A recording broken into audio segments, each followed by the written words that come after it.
It's Reality Check with Craig Price.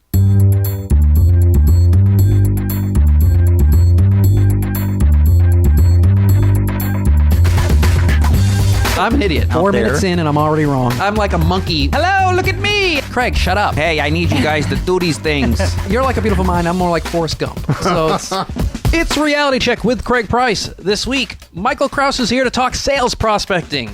Welcome to this week's podcast, another show focusing on my own ineptness with sales, my ongoing struggle, splayed out for your listening pleasure. Now, prospecting can be a chore. You know, finding people who will even listen to you, never mind if they're interested in what you have to offer, can be a bit of a challenge. But I think this interview with Michael is going to be chock full of helpful advice and how-tos, not really concepts. We're going into the muck, so to speak, and getting it done and showing you what you need to do, how often you need to do it, and what is the right way to get things done, and what should you actually be doing. A reality check in sales prospecting, if you will. And if you've listened to the podcast before, you know this is the part where I tell you where to subscribe to the show. So you can go to realitycheckpodcast.com. That's the hub where you can search by topic. You can sign up for the newsletter, which comes out the day of any new podcast, and it lets you know who's on, what we're talking about, offers and sneak peeks, and often who's going to be on the show in upcoming weeks. So realitycheckpodcast.com. But let's get right to it with today's guest, Michael Krause.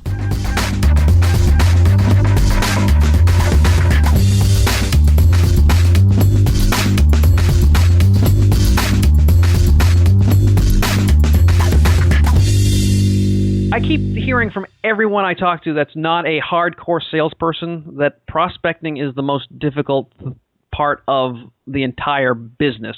And it's weird because I'll talk to someone who is into like dental medical equipment, and in your head you go, well, that's easy to prospect. You go to people who are dentists and, you know, medical professionals, but even they say it's hard to prospect. So even if you have a core identified demographic, people keep saying how difficult it is to prospect. And why is that? Well, it's a number of things. It's because of rejection, that people don't want to get rejection. We're living in a society that people just don't make enough calls for that. I mean, it's a great question there, Craig, to actually have the people that have an identified target still be afraid. And it has to do with a lot of the emotional content of people because they don't want to be told no. And it is the heavy lifting of sales. It is the most difficult part of sales, is the beginning of prospecting. Now, is it a numbers game, just a matter of you just got to make as many calls as you possibly can, or is there a way that you can, you know, hone that down so you're not wasting so much time on people who don't want to buy your product or service? Well, yeah, absolutely. You hit the nail right on the head. Kenny Rogers said it the best, no one to hold them and no one to fold them. And I find a lot of times in my work with sales professionals is that sometimes they're wasting time instead of investing time. And you need to identify that prospect up front, and so that you're not wasting your time, because your time is just as important as the prospect's time. That's for sure. And I'm here with Michael Krause. You are the best-selling author of Smart Prospecting That Works Every Time. Is that right? Every time. That's correct. I want to make sure, because what are people doing wrong then? Is it just the fear of rejection, or are people prospecting the wrong way? It's a combination of both, Craig. What I've been finding is that 85% of sales professionals only call once. And I want to repeat that because it's an astounding fact from the Culpepper research study. 85% of salespeople only call once. Studies have shown that you need to make at least 8 to 12 attempts to get in front of a prospect. So 85% of people probably listening might not be making enough calls because they're giving up too soon and they don't want to handle the rejection process. And that's exactly, you have to follow the numbers. It is a numbers game, and you have to have a system or a process. And that's what I've built in Smart Prospecting that works every time. And we're certainly going to get into the process, but for someone like me who I can't stand getting phone calls, sales calls, 8 to 12 is a scary number, because at some point, for myself, who is not a sales professional, even though sales is part of my job, for me to call 8 to 12 times, that's around call number 3, I feel like a stalker. So, how, I feel like because I know if someone called me 3 times in a short period of time, restraining order is coming soon. Mm. Yeah, I heard that this morning. I was doing a coaching session over the phone, and they have a neat widget on their website that says, Craig looked at this, and he didn't want to call or follow up on that because he felt that was stalking. Because in other words, I know where you've been on my website, so we have all these analytics and tools, and he still didn't want to call to make that connection to the prospect. And you're right. It does feel like stalking, and I just have a saying here. You have to be delicately harassing. And sadly, people are doing 3 times as much as they used to in their jobs, and you have to find your way to rise to the top of the pile. Otherwise, you're never going to get the attention. And it's not always 8 to 12 phone calls, Craig. It's through mail. It's through email. It's through possibly, obviously, phone calls. It could be setting up a webinar, but they're touches. I prefer to use the word touches. You have to touch your client 8 to 12 times for them to get into that face-to-face appointment. Well, if you touch them enough times, you definitely will go to jail. That's true, too. Maybe I should change that word. Yeah, just contact. Make contact. Well, even that, I certainly understand what you're saying, and you are trying to make it more of a personable thing because it's a palatable situation. Because, like I said, a lot of people, especially like myself, are really not that comfortable dealing with people that often. It's just you do feel like you're harassing them. You're kind of like, how many times do I got to call them before they're gonna they're gonna look at the caller ID and just ignore me? So what kind of process do we need to start with if you're a new salesperson and you're just starting out, or you've gone from a profession where you didn't have to sell and now you are put into a position where you have to sell at least somewhat? How can we start an effective prospecting process? Well, number one, you have to manage the data. So let's go back to the medical reference or target. First off, I would get a zip code or a database. Infofree.com is very reasonable. There's Manta that is free. So there's a lot of databases out there. Sales Genie, Hoover's gives you these data. So I would go down and I'd say, okay, I want to talk to doctors in this zip code or this area code. And then what I would do is I would make sure that I'm being very targeted. What I find, too, in working with a lot of sales professionals is that they over data. In other words, go out and buy 10,000 data points. Well, that's not manageable. Let's just start out with 100 and see how that works, because then you're going to have to touch those or contact those people on a consistent basis, and you want to be able to make sure that you're doing bite-sized achievement instead of just trying to go out there and accomplish it all, because if the goal is too big, Craig, you know this, it never gets done. So bite-sized data. Then what you would do is go out to, example, Zoho or a Salesforce.com and upload that data to be organized so that you know when you've called this person, what they said or what she said, and what's the next step in the process. Because if you're not managing your data or your targets, it's going to be unmanageable. And a lot of people, sadly, are still on paper and pen. That works, but it won't get you to success as quickly as having a nice database.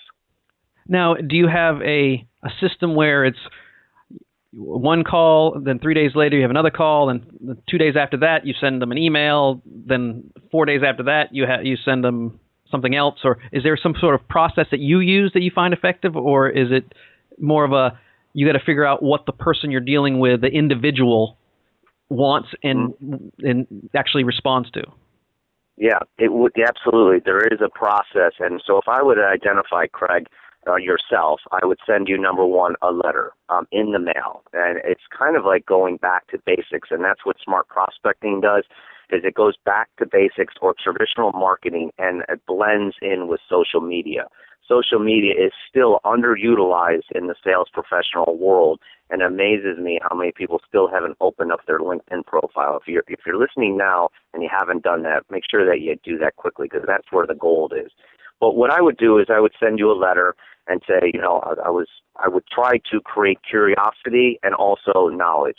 Craig, it looks like you're in this field. I've been talking to a lot of people in your field, and I've been able to save or reduce or increase XYZ in these fields and name drop into those. So in other words, you would probably know your other medical community people and affiliates, and then you'd get credibility. And then in that letter, I'm going to put out a specific time that I'm going to, and I call it the phantom appointment.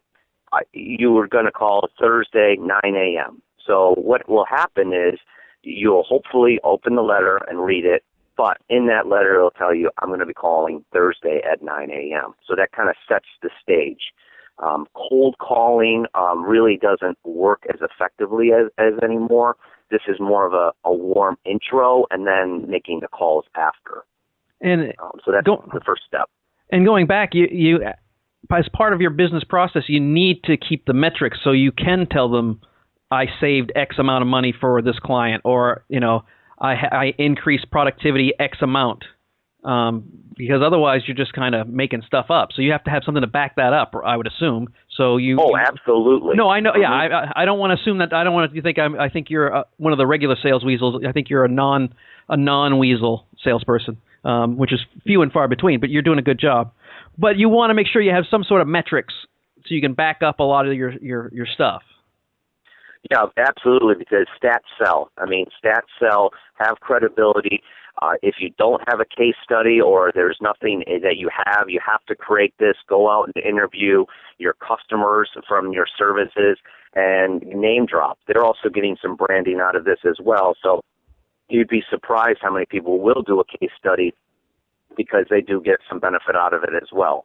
And that's where the credibility, you have to, Craig, what you said is right. A lot of salespeople are weasels, and they have been taken advantage of, or they bought a used car that they're still can't get out of, that they were taking advantage of. So everyone's had a bad experience with a salesperson.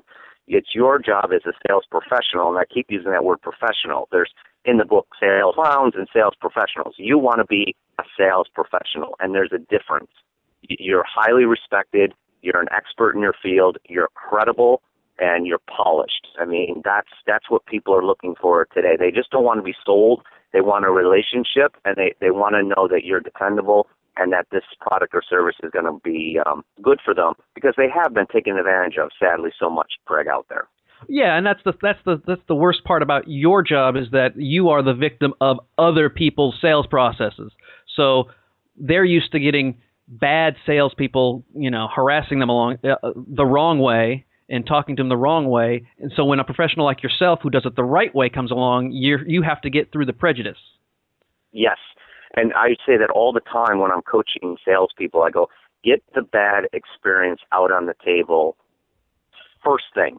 If you and I were to meet face-to-face and we were having a discussion in regards to this, I would say, Craig, you probably have had some bad experiences with sales professionals in the past, correct? And then they would go, yes, yes, yes. And I go, I want to prove to you that I'm different. I want to promise you a couple of things up front. And whatever your promises are, tell that person, because it's almost like you can see them take a relief. People will trust you if you say certain things up front and you know what they're thinking. And then again, if I saw you move funny or you squinted or you were feeling like I was throwing you a line, that's when I would address that, because everyone's been burned, and it really does a lot of credibility when you're talking to your prospects. So we send them the warm letter to warm them up a little bit. In that letter, or it could be an email, would you suggest this? Because a lot of people don't actually use mail that much anymore. So do you think snail mail versus email is slightly more effective because it's not being used as much? Well, here's where that is. There is it really depends on your market to answer that question. If you have their email address too, and they've given you permission to maybe hopefully send them something, then that's a whole other story. But what I've been finding too is that people are getting less mail. They're getting more emails, and I want to make sure that my letter stands out. Now, you can. I would recommend not putting in a number 10 envelope. Those are great, but make it a little bit unique, maybe a different color or a padded envelope, or send it out by FedEx, depending on your solution set and then obviously your budget. But you can make yourself a little bit different so that it calls attention to that envelope. And then people will open the mail because they're getting, I know you probably get a couple hundred emails a day like everyone else. how am I going to stand out in a couple emails on my first email? And that's why the letter has worked in the projects that I've been on and in my past experience. The letter works in person. Okay, so we got, like I said, we send out that warm email, that intro email that has a phantom appointment. You say that you've scheduled, and so you make that phone call. So are you using a script when you call? Are you using a outline? I know you can't just be winging it. That's got to be probably the worst thing a salesperson can do is just wing it. Oh, Craig, you hit the nail on the head. I can't stand when people think, I don't want to be scripted. I get that objection all the time from salespeople. I don't want to sound scripted. I don't want to sound this. I don't want to sound that.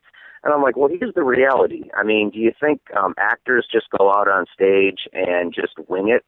They've been practicing for weeks, and they have a script. They have memorized it, and you memorize the script, it makes you sound more natural. If you're just reading it line for line, of course you're going to sound like a robot. But if you make it sound like yourself, you have to have a script, you have to have a process, and you have to have all this nailed down before you make your first call. No different than a baseball player warming up on deck. They have that for a reason, on deck, to get warmed up. You have to warm up before you hit your first ball. You definitely do. And is that first call a sales pitch, or what is the goal of that first initial voice contact? The initial goal is to establish trust and credibility. So if I said I was going to call you at 9 o'clock on a Thursday, and I call you at 9 o'clock on a Thursday, even if you don't answer, I'm establishing trust and credibility, and I'm someone that can be relied on. That's what you're establishing, even if that person doesn't pick up. In that call, I'm going to say something like, I was on your website. I think there's some synergies that we can deliver for you and your business to help you increase or decrease or whatever your value proposition is. I don't know for sure because we don't want to make assumptions. All I'm looking for, Craig, is 10, 15 minutes of your time by phone to have a brief conversation and share some of the successes that I've had with other clients just like yourself. Please call me at your phone number. Something like that to get a little bit of curiosity and value. That would be one of my first voice messages. So when you're prospecting, I know a lot of the times you run into the assistant or you run into the secretary who's in charge or the executive assistant in charge of several different folks, a gatekeeper. How do you handle a gatekeeper the best way? Because I know there's I've heard different theories on how to handle gatekeepers. What is your best strategy with a gatekeeper? Gatekeepers can be your friend or your foe, so there's no question about that. So we have to delicately romance them a little bit into the process and make them feel comfortable or are confident in yourself. Just to step back a second, I am a big believer in calling before 9 a.m. and after 5 p.m., and that's just to avoid the gatekeeper, honestly. Today's voicemail systems are very sophisticated, and I'll be able to type in Craig on me, find a name directory, and I'll be able to go right to that person's voicemail. I believe in direct contact and trying not to leave a voicemail with a gatekeeper because usually it's not communicated effectively, and it just goes on top of the desk, and then another message comes in, and then before you know it, you're at the bottom of the list again. So the first thing, if you get anything out of this discussion here with Craig and myself, is just call before 9 or after 5 or during the lunchtime when you think that these people aren't there, just so you can go more direct. Yeah, because I've also heard that you were talking about how they can be your best friend, that if you can get in good with the gatekeeper, that suddenly, instead of being at the bottom of the pile, somehow you miraculously get to the top of the pile. Mm-hmm. And just a quick story, I remember when I was trying to get into a very large company, and I established some rapport with the person. You talk about weather, and you also kind of sympathize with their job. I know you get a lot of calls from people like myself, Sarah, and, I want to be different than the other people calling me all day and make your job easier. When's the best time to get a hold of Craig so that I'm not calling constantly back? That strategy has worked. And then if I catch her name or his name, I'll send out a handwritten thank you note. Hey, thanks for connecting with me. And when I did that, when I walked into that office at a large company, my thank you note that has Michael Krause on the front of it was pinned on her bulletin board, so like artwork. it was unbelievable because I made that connection with that gatekeeper, and she became my friend, and I got through every single time for the rest of our relationship. Yeah, because so I made that contact. Yeah, a gatekeeper can be more than just someone who's there to turn everybody away. Sure. And they have the keys to the city too, Craig. I mean, they know what this person or whomever they're blocking. They know who's important and who's not. And a lot of salespeople, sadly, treat these people awful. Like, put me through now, and they start yelling or screaming. I'm like, that's not going to work for anyone. And they also work. And one thing they forget is that the gatekeeper is often the person who does make the decision because the boss delegates sometimes the purchasing. Sure, they'll say, here are the 3 people, do some research and tell me who you think is the best. And that's the gatekeeper doing all that work. Absolutely. Because I know that you need to treat the gatekeepers really nice, even if when you do have contact with them. I certainly understand the whole let's do an end around and try to avoid them, because most of the time their job is to clear the schedule for the person that they work for. Yeah. So. And they know the priorities of the person that they're protecting. If you're selling coffee and they just went with a new vendor, you're not going to get on this list. You're just not going to get there by this. It's just not going to happen because they already made that decision. You got to figure out what's important over there, and that's why you do have to do more research. The research that you can get online is incredible, and if you can jot some things down off an annual report or off their website or about us or history or something personal with a decision maker, you'll be able to get through faster. And going back to your point, they make the decisions. This happens all the time with people that are on interviews. With a salesperson interviewing for a job, a lot of times they'll come back and go, how did that candidate treat you as the gatekeeper? And because that is how they know you're going to be treating their customers and other gatekeepers. And if that gatekeeper says, he was rude, you're never getting that opportunity. And so it is a good point there, Craig, to be very careful around the gatekeeper because they can be your friend. Years and years and years ago, I used to be one, so I certainly side on them a lot more often than the sales folks. But besides the fact that you were talking about 85% of people don't follow up, what is the next biggest mistake people are making as far as prospecting is going? No process. 98% of people have no process. 2% have a process. So it's you not knowing, and I mean you, the sales professional, not knowing the next step in the process. No, you can single me out. I don't know. You feel free to single me, Craig Price, out. I certainly don't know. Okay. It's just they don't have the process. So one of my favorite things when I'm coaching salespeople is, what's the next step, Craig? And if the answer is no, guess what? Your prospect has no idea what the next step is.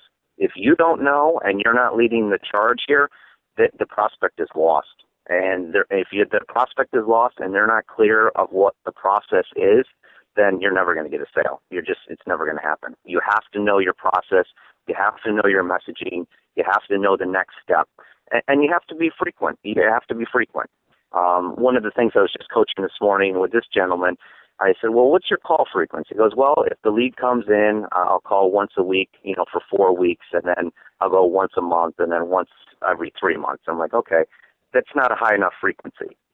And when that lead is hot, it has to be followed up immediately. And if you follow up within 20 minutes of the lead, you have a 75% faster closing rate. Because when it's hot on their mind and you're there, that's when you get the sale. But what I recommended was him calling every other day, and that's the truth is because it takes 2 days for a phone call to be returned. So every other day is good in the beginning of the process. That 20-minute one, I think, is a good point because I think a lot of people feel their ego gets in the way. Oh, if I call them right back, they're going to think that I'm desperate. Because so I don't want people to think. I want them to think that I'm busy and important, so I'll wait, a little bit. But really, you should jump on it as quickly as possible. Yeah, because I call it the ticking time bomb. If I just put a lead in, and I'm doing this as a test for a company, I put a lead in on my information, and 2 weeks ago they still haven't called me. Now, what does that say about the company? I mean, obviously they're working with me because they know they have some challenges, but it says, I guess they don't care. They don't care. If you just put in a lead form and I contact you by email or at least pick up the phone, which I strongly recommend the phone, and make that connection, you're like, oh, wow, they care about me. That's what your prospect thinks. And I'm going to be important because the ticking time bomb is, why haven't they called me? It's been 2 days. What's going on over there? And that's when you start creating doubt. The wrong kind of doubt in your prospect's mind is, they're not going to take care of me. Basically, they're not going to take care of me. They're not taking care of me now. I can't imagine when I'm a customer they're going to take care of me. So. And when do you finally decide that it's time to move off of this particular prospect because it's a cold prospect? They're not going to do business with me now. I mean, obviously you can revisit them at a later, much later date. But at what point do you say, wait a second, they're obviously not that interested. Mm-hmm. I need to move on so I can find the prospect that is interested. After 1 letter, 3 emails, and 3 voicemails around the 7th or 8th attempt, you want to disconnect. And the disconnect is this. Basically, you're firing them. You know, Craig, I've left you multiple messages and emails. I've sent you out some value information or a brochure or something that will help their business. And it could not be, don't send all these product flicks. Send something about top 10 ways to turn your IT department around or whatever you're selling. Send them information that's really not about your product, but about solving other problems that you know in the organization. And then after that, I'll say, I've left you a couple of messages and emails. Obviously, at this point, it's not you're not in the evaluation process. If I've misunderstood this, please let me know, and give me your phone number again. But what you're basically doing is a psychology thing. Is you're taking the toy away from the child, and we all want something that we can't have. That's how we're programmed. And then by that point, Craig hopefully will go, no, it is important. I just have been busy, been tied up. I'm in other projects. I mean, people are busy. And then that prospect will come back. But what I find the most annoying with salespeople, and I'm sure, Craig, you agree with this, they're leaving the same message over and over again, and they're not moving anything through. Hi, Craig, this is Mike Krause, 585-704-6453. Just touching base, seeing everything's up. If everything's okay over there, if you had any updates for me, give me a quick call back. That's like 99% of salespeople's message. There's nothing in that for them. There's nothing in that for Craig. So how can we tweak that particular message when we do callbacks? You're right. If people 99% of the time I get calls like that because people that want me to just check in with them, and it's like, yeah, check in. I love the check in. Or I'm down to 2 words from this one gentleman that I was looking at buying this software, and now he just sends me not even hi Mike. He goes, any updates? ? I'm like, what is that? I'm not reporting to you. Yeah, my mother's the only one. My mother's the only one that can call and just leave a voicemail saying just checking in. Everybody else has to tell me why they're calling. Why are you calling? Why are you calling? And what's in it for them? With them, right? With them. What's in it for Craig? So Craig, it's Mike Krause. And here's another tip: you want to leave your phone number in the beginning and at the end. 585-704-6453. I just wanted to run a few things by you that I've been working with other potential customers just like yourself, and I have this article that I wanted to send to you, and I wanted to see if you had the correct email. And so there's a little bit of a curiosity there and a little bit of a value message, and that might not get you to return the phone call either, Craig, because, a lot of people don't pick up their voicemail anymore either. So, but curiosity. Well, I think that you have given us a lot to talk about and to think about today. Normally, when I get in these conversations with salespeople on the outside world, it's a lot of generic, boring, bland stuff that's like, well, yes, everyone kind of knows that, but I think you've given us a lot to do, and you've given us the specifics, which I certainly appreciate. Where can people find you if they want to hire you to come speak? I know you speak to a lot of groups. I know you do consulting and coaching. Where can they find you, Michael? Craig, thank you so much for your time. I had a lot of fun with you on this program. I really appreciate it. The best way to reach me is mdkrause, KRAUSE.com, mdkrause.com, or you can call me directly at 585-704-6453. And, Smart Prospecting That Works Every Time is available on Amazon, and it's a great book, and there's a lot of value in it, just like what we've been talking to, Craig, today. And it's all in there, a step-by-step process to help you achieve your sales success. Well, Michael, I really appreciate your time. Let's go out and make some sales. Sounds good, Craig. Thank you, and have an awesome day. That's another show in the books. Thanks again to Michael Krause. I feel I have a better grasp on how to properly annoy people with my prospecting. As always, you can find us on Twitter at RealityCheckPod, on Facebook, where you can get the show directly into your feed every Tuesday morning. We're on YouTube. Yes, YouTube. And finally, head to iTunes to subscribe or leave a review or just a 5-star rating. We'll see you next week.